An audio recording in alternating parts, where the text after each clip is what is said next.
Vaksinasi sebelum tamat tempoh kuarantin. Itu pendekatan baharu Kerajaan Negeri Sarawak dalam pemberian vaksin. Bagaimana pula kaedahnya? Perinciannya kita bersama dengan Fazril Hisham Afandi dalam lintas langsung dari Bumi Kenyalang. Fazril. Terima kasih Redwin. Assalamualaikum dan salam hormat.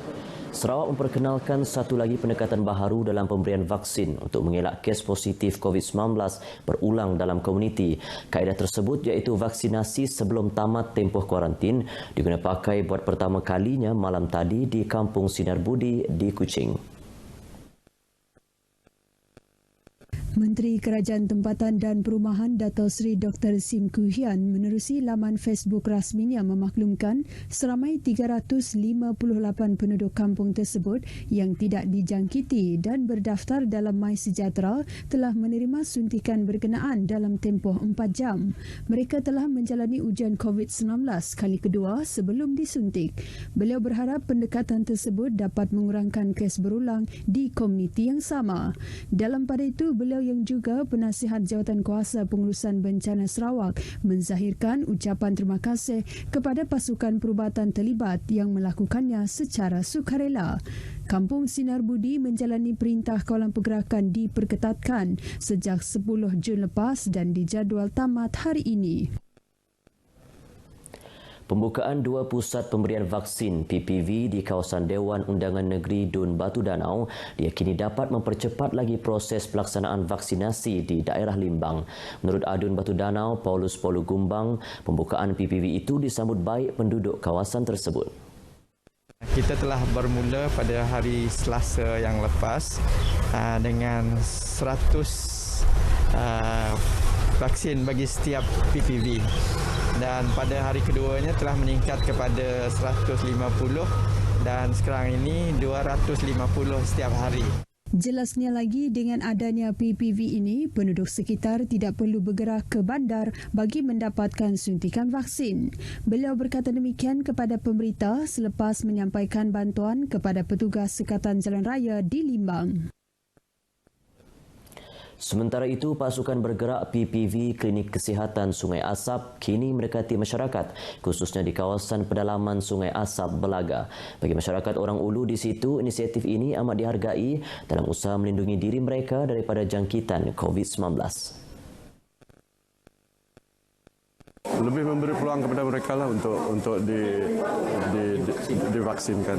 Lebih memudahkan mereka, dan lagi pun mereka tidak akan ada alasan yang mengatakan saya banyak alasan yang mereka akan bagi nanti mereka tidak dapat pergi ke pusat yang terdekat untuk divaksin. Nyak malah kena ngelindung penyakit, segi adat ya nasib masih dah bisa datang di rumah kita. Minta mereka saya terima kasih lah kami ditahu setuju semua menerima vaksin tahu. Harap kena ada nama-nama mah. Mau vaksin tu kena kita ada takut dengan penyakit apa-apa tu. Itulah mau ambil vaksin tu supaya kita sihat saja. Asal kita ada selamat. Pasukan bergerak PPV Klinik Sungai Asap telah dan akan ke 6 lokasi terpilih sepanjang minggu ini. Bagus, biarpun dekat Ulu pun orang peduli dengan kami orang, bah. Nah, memang satu kesan yang sangat-sangat bagus lah. Itu yang diinginkan dari rakyat yang tinggal dalam pendalaman inilah. Memudahkan pengangkutan di orang yang jauh dari klinik yang itulah. Saya rasa gembira sangatlah kerana mereka dapat datang ke rumah panjang kami sini. Dengan saya mengucapkan ribuan terima kasihlah atas kedatangan mereka. Setakat Selasa lepas, ramai 93 penduduk telah menerima dos suntikan pertama di Umat Seping, Long Bala. Masalah teknikal pada sistem vaksinasi di PPV Stadium Tertutup Sibu Selasa lepas adalah di luar kawalan petugas PPV berkenaan.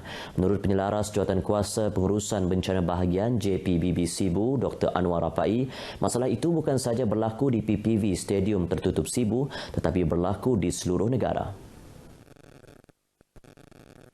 Jelasnya, petugas di PPV tersebut juga telah bertindak pantas dengan membuat pendaftaran secara manual selepas berlaku masalah teknikal berkenaan. Sometimes it's beyond our control. Not that I don't want you to highlight, but please be considerate to the frontliners who have working so much and yet you highlight the big problem.